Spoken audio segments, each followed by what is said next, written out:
Hey, this is Gavin Palmer. Listen to my tone. So I put out a new blog post called POE, P-O-E, Peace on Earth. And I'll read it. My goal is peace on earth, and I recently met the ruler of this world. Even my 7-year-old son recognized that people won't believe me when I say such things. The complicated truth is that many people will immediately disregard me when I say such things. The question for us is, how important am I? How important am I? I ask that question for myself. You ask that question for yourself. And I am a person who treats everyone and everything as important. When I treat everyone and everything as important, I become a better person. And so I know I am important. I am a living person, creating words, and the reader is reading words that are not living. The listener is hearing words that are not living. It is a mistake to treat that which is not living as greater than that which is living. That which is dead is important, but not more important than that which is living. The ruler of this world has convinced people to treat that which is not living as greater than that which is living. The Jews treat living people as no greater than Moses. The Christians treat living people as no greater than Jesus.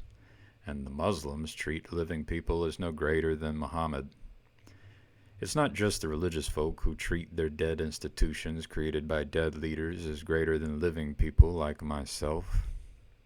When we truly love people, we must be careful not to treat Moses, Jesus, and Muhammad as being greater than those people who are alive with us here and now. When people disregard me because of their traditions, they are showing more love to the people of the past than they show to me. It is wrong to treat the past embodiment of God as being greater than the living embodiment of God. People worship dead words, dead institutions, and dead leaders above the living embodiment of God, who I am. And when I die, it would be a mistake to worship these dead words above the living embodiment of God, who will be always present in the world among you, so long as the ruler of this world is not in possession of you.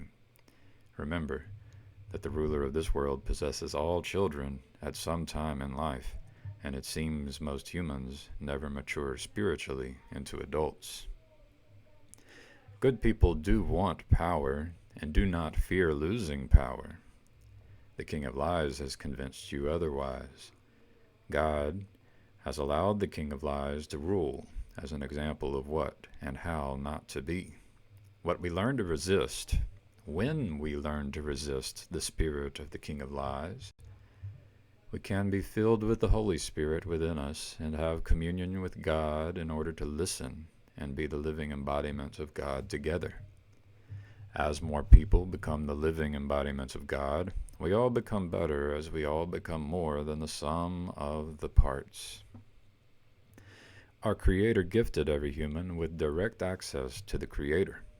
The King of Lies has convinced you otherwise.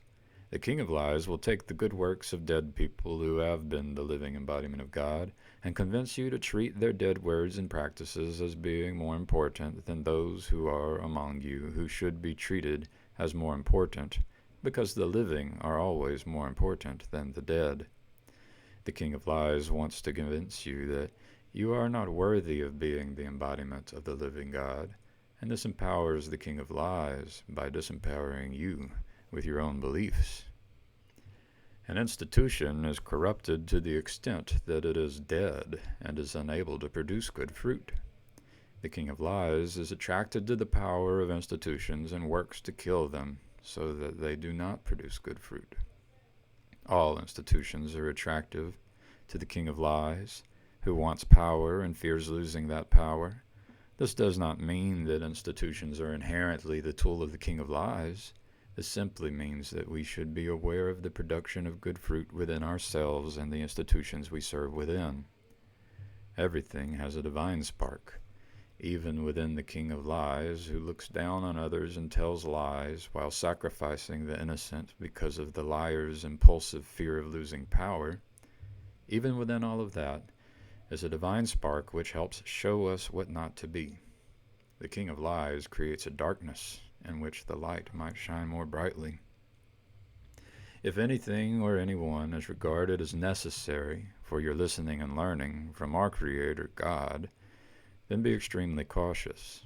I am the living embodiment of God, creating dead words which you should be cautious about, because the king of lies will attempt to corrupt the language and any institution which were to emerge as a result of the good fruit we produce.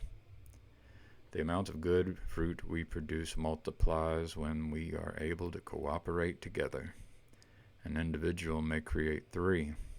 2 individuals cooperating together may create 33.